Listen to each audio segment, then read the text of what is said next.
अस्सलाम वालेकुम। अमां मुंहिंजो यूट्यूब चैनल ॾिसी रहिया आहियो। मुंहिंजो नालो माशूक अली आहे।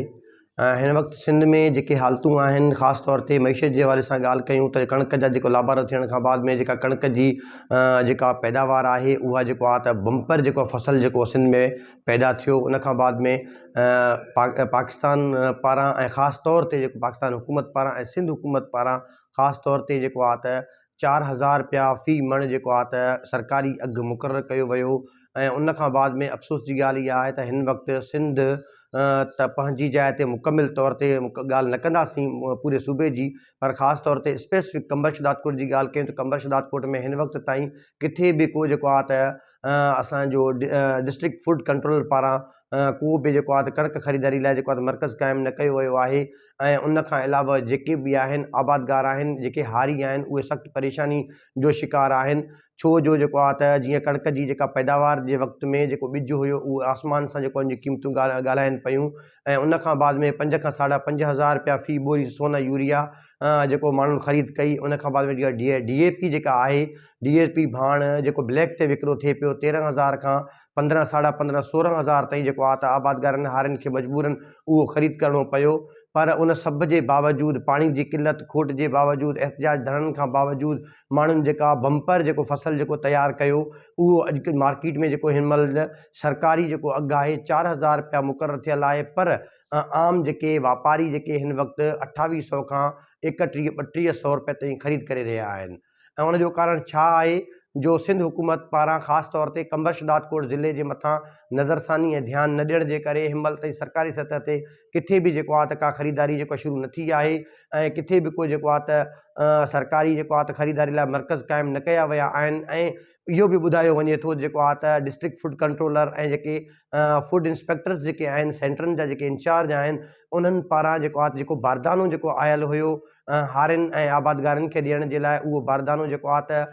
बासर माण्हुनि खे ऐं ख़ासि तौर ते उन्हनि कमीशन ते जेको आहे त वापारियुनि खे ॾिनो आहे ऐं उन्हनि जे हवाले कयो आहे। उन सां मिली भगत करे ऐं कुझु त अहिड़ा बि जेके ऑफिसरनि जा नाला बि जेके साम्हूं आया आहिनि, जेके खुराक खाते सां लॻापियल आहिनि, उन्हनि पंहिंजो पैसो जेको आहे त मुख़्तलिफ़ माण्हुनि खे ॾेई करे उन्हनि खां जेको आहे त ख़रीदारी जेको आहे त हिकिड़ा कांटा हणाए करे उन्हनि खां ख़रीदारी कराए रहिया आहिनि। छो जो 4000 रुपया सरकारी अघु मुक़ररु आहे ऐं उन्हनि खे उहो सरकारी बारदानो जेको ॾेई करे जेको आहे त ॾींहं जो मिसकिन ग़रीब माण्हुनि खां 2800 खां 3000-3100 रुपए ताईं कणिक ख़रीद कनि था। ऐं वॾी ॻाल्हि इहा आहे त 41 किलो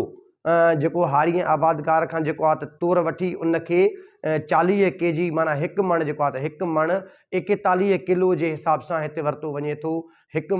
किलो उन खां वधीक जेको आहे त उन खां उगाड़ियो वञे थो। ऐं अघु जेको आहे 4000 रुपया मुक़ररु थियल आहे। पर बावजूदि उनजे जेको आहे त हारी आबादगारनि जी रत चूसनि पिया। पर ज़िले इंतिज़ामिया, सिंध हुकूमत, पाकिस्तान पीपल्स पार्टी ऐं हितां जा चूंडियल जेके नुमाइंदा आहिनि, उहे कंहिं बि क़िस्म जो जेको को तहरुक में अचण जे लाइ या उन्हनि जे ख़िलाफ़ु का कार्रवाई करण खां क़ासिर आहिनि। छो जो उन्हनि जो इन मामलनि सां को बि सरोकार कोन आहे। ऐं हुननि जा जेके मामलात आहिनि उहे जेको आहे जंहिं तरीक़े सां हलनि पिया उन में उन्हनि जो फ़ाइदो आहे। ऐं जेके प्राइवेट तरीक़े सां माण्हू जेके ख़रीद कनि पिया ऐं उन तरीक़े सां जेको हारी आबादगार खे जेको नुक़सानु थिए पियो, उहो बि सभिनि जे साम्हूं आहे। हिन महिल जेको आहे त हारी आबादगारनि जा 2 त मथे ते आहिनि। छो जो जेको आहे उन्हनि जो ख़र्चु जेको थियल आहे उहो बि जेको आहे त इन सॼे क़ीमत में इन सॼे मामलात में जेको आहे त न पियो निकिरे। तंहिंजे करे जेको आहे ॾाढी परेशानी वारी सूरत हाल आहे। न सिर्फ़ु एतिरो, पर कंबर शदादकोट ज़िलो जेको आहे जॾहिं क़ाइमु थियो हुयो, क़ाइमु थियण सां गॾोगॾु जेको आहे त हिकिड़ो नओं तालको वजूद में आयो, तालको कुबो सईद ख़ान। 2007 खां वठी जेको आहे त अॼु 2024 ताईं उते बिजली जी सहूलियत मौजूदु कोन आहे। चूंडियल नुमाइंदा जेको आहे त उते हर इलेक्शन में उते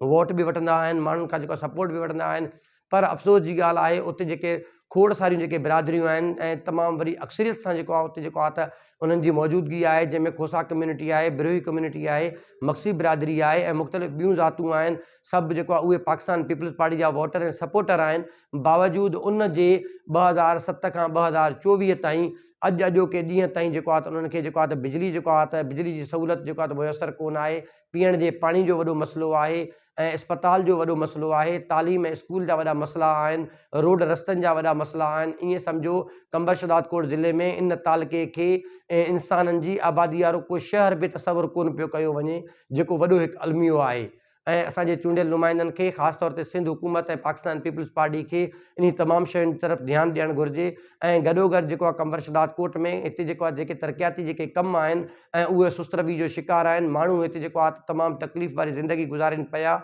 ऐं उन खां बावजूदि जेके हीअ जेके मामलात आहिनि उहे सभु जेको आहे त हिकिड़ो इंसानी अलमीअ जेको जनमु वठे पियो, जेके माण्हू ॾींहों ॾींहुं पस्त थींदा वञनि पिया, महांगाई आसमान सां ॻाल्हियूं करे रही आहे ऐं हिते जेको इलेक्शन कैंपेन दौरान पाकिस्तान पीपल्स पार्टी के नुमाइंदनि खे जेको अवामी रद्द अमल जो जेको मोह ॾिसणो पियो, बावजूद उन जे हिन महिल ताईं जेको आहे त इन्हनि माण्हुनि जूं अखियूं न खुली सघियूं आहिनि त इलेक्शन में असांखे कहिड़े नमूने सां माण्हू रद्द अमल जेको ॾिनो हुयो, असांजी जेको आहे त नाक़िस कारकर्दगी ऐं असांजी नाअहली नालाइकी जे करे, पर हिन महिल ताईं जेको आहे त उन्हनि माण्हुनि जी तकलीफ़ुनि जो अज़ालो करण जे लाइ, उन मामलनि खे हल करण जे लाइ कंहिं बि क़िस्म जो को बि जेको आहे तहरुक न वरितो वियो आहे ऐं हितां NA-196 जेको आहे हितां खां बिलावल भुट्टो ज़रदारी जॾहिं चूंड जेको आहे त कामयाबु थियण खां बाद में ही सीट ख़ाली कई हुई, लाड़काणा सीट रखण खां पोइ त ख़ुर्शीद अहमद जुड़ेजो साहब जॾहिं हितां खां इलेक्शन कॉन्टेस्ट कई ऐं खटण खां पोइ जेको उहे साईं जन जॾहिं हिते इलेक्शन खटण खां पोइ जॾहिं विया आहिनि त मोटी वरी जेको आहे हिनमहिल ताईं उहे अनाहिन आया, पर इन इलेक्शन मुहिम दौरान जेके माण्हुनि सां वाइदा कया, ॻोठ ॻोठ विया, जेके मामला ॾिसी आया अखियुनि सां, पर हिन महिल ताईं उन्हनि जे लाइ कंहिं बि क़िस्म जी का बि जेको आहे त मामलनि खे हल करण जे लाइ को ऐलान न कयो वियो आहे, को बि कमु शुरू न कयो वियो आहे। माण्हू ॾाढो तकलीफ़ुनि जो शिकार आहिनि ऐं हिते जेके जेके मामलात आहिनि ऐं इन जो हिकिड़ो वॾो अलमियो इहो बि आहे त पाकिस्तान पीपल्स पार्टी खां सवाइ हिते अल्टरनेट जेको आहे त अपोज़िशन हिनमहिल ताईं जेको आहे त ताक़तवर अपोज़िशन जंहिंखे चइबो आहे उहा हिते वजूद में न आई आहे, तंहिंजे करे पाकिस्तान पीपल्स पार्टी जा नुमाइंदा कूड़ा सचा दिलासा ॾेई माण्हुनि खे हर इलेक्शन में जेको आहे हितां वोट त वठंदा आहिनि, पर उन खां पोइ जेको आहे त उन्हनि माण्हुनि जी का बि सार न लधी वेंदी आहे, को बि कमु न कयो वेंदो आहे। ख़ासि तौर ते हिन महिल ॾिठो वञे जेको आबादगार आहे, जेको हारी आहे, जेको जंहिं तकलीफ़ जो शिकार आहे, बारदानो जेको हिते बासर माण्हुनि खे जेको ॾिनो वञे थो ऐं जेके फूड इंस्पेक्टर आहिनि, फूड सुपरवाइज़र आहिनि, DFC साहब जेके आहिनि ऐं उन्हनि साहिबनि जी जेको आहे मिली भगत सां जेको आहे हिते उहो बारदानो जेको वापारियुनि वटि कीअं पहुतो आहे ऐं ॾींहं जो उहा ख़रीदारी थिए थी, राति जो उहे गाॾियूं लोड थी करे जेके मुख़्तलिफ़ सेंटरनि ते पहुचनि थियूं ऐं इन जो जेको आहे हिनमहिल ताईं कंहिं जाइज़ो न वरितो आहे, उन जे लाइ कंहिं न ॻाल्हायो आहे, कंहिं बि न सोचियो आहे ऐं पाकिस्तान पीपल्स पार्टी जेको आहे इन शयुनि खां जेको आहे लातालुक बणियल आहे। पर ॾिठो वञे जेको आहे त गुज़िरियल साल जेका कणिक ख़रीदारी थी आहे उहा जेका धप करे रही आहे, सेंटरनि ते मौजूदु आहे ऐं सेंटरनि ते कणिक रखण जी जॻह बि कोन आहे ऐं बावजूदि हुनजे उहा किनी जेका धप जेका जेको हिनमहिल जेका उन कणिक मां अचे पई, उहा कणिक अञा ताईं मौजूदु आहे, उनखे जेको आहे त अञा मुकमिल तौर ते न कढी सघिया आहिनि ऐं ज़हर जी शिकिल जंहिं अख़्तियार कई आहे। पर इन सभ जे बावजूदि जेको हिते फूड खाते जा जेके अमलदार आहिनि उन जी मिली भगत सां आबादगारनि ऐं हारियुनि खे जेको आहे हिते चिथियो वञे थो, उन्हनि जी जेको आहे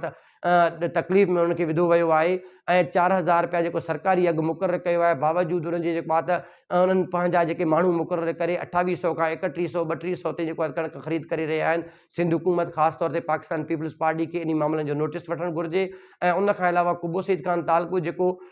2007 खां 2024 ताईं अञा ताईं जेको आहे हिते सियासत जे वर चढ़ियल आहे त कॾहिं जेको आहे दिलासा ॾियनि था त असां तव्हांखे बिजली बहाल करे ॾियूं था, रोड रस्ता ऐं जेको उन खां अलावा मिठे पाणी जा जेके मामलात आहिनि, सफ़ाई सुथराई आहे, सरकारी अस्पताल में जेको आहे डॉक्टरनि स्पेशलिस्ट जी जेका खोट आहे ऐं उहे सभु मामलात हल करण जा जेके ॾटा ऐं दिलासा ॾिना विया हिनमहिल ताईं उन्हनि खे हल करण जे लाइ कंहिं बि क़िस्म जो को बि जेको आहे त अमली कमु न कयो वियो आहे। पाकिस्तान पीपल्स पार्टी जी आला क़यादत खे घुरिजे त इन तमामु मामलनि जो नोटिस वठी करे इन मामलनि खे जेको आहे फौरी तौर ते हल कयो वञे, न त ऐं जेका इलेक्शन जेको आहे त 2024 में जेका खटे पाकिस्तान पीपल्स पार्टी जा नुमाइंदा ऐवान में पहुता आहिनि ऐं इनशाला वरी जेको आहे त चंद सालनि खां बाद में ॿीहर जेको वरी इन्हनि खे जेको आहे त अवाम जी जेको अदालत में वञिणो पवंदो, पर जेका हिन इलेक्शन में जेको आहे हिननि खे रद्द अमल जो जेको आहे त मुंहुं ॾिसणो पियो, मुमकिन आहे हिननि जी नाअहली नालाइकी जे करे वधीक जेको आहे हिननि खे अवामी रद्द अमल साम्हूं अचे ऐं जंहिं तरीक़े सां जेको आहे क्लीन स्वीप करे जेको आहे पूरो ज़िलो हितां खां कामयाबु थिया आहिनि, मुमकिन आहे हिननि जे लाइ मसइला पैदा थियनि। ऐं मुंहिंजो यूट्यूब चैनल आहे माशूक खोसो ऑफिशियल नाले सां, इनखे वधि खां वधि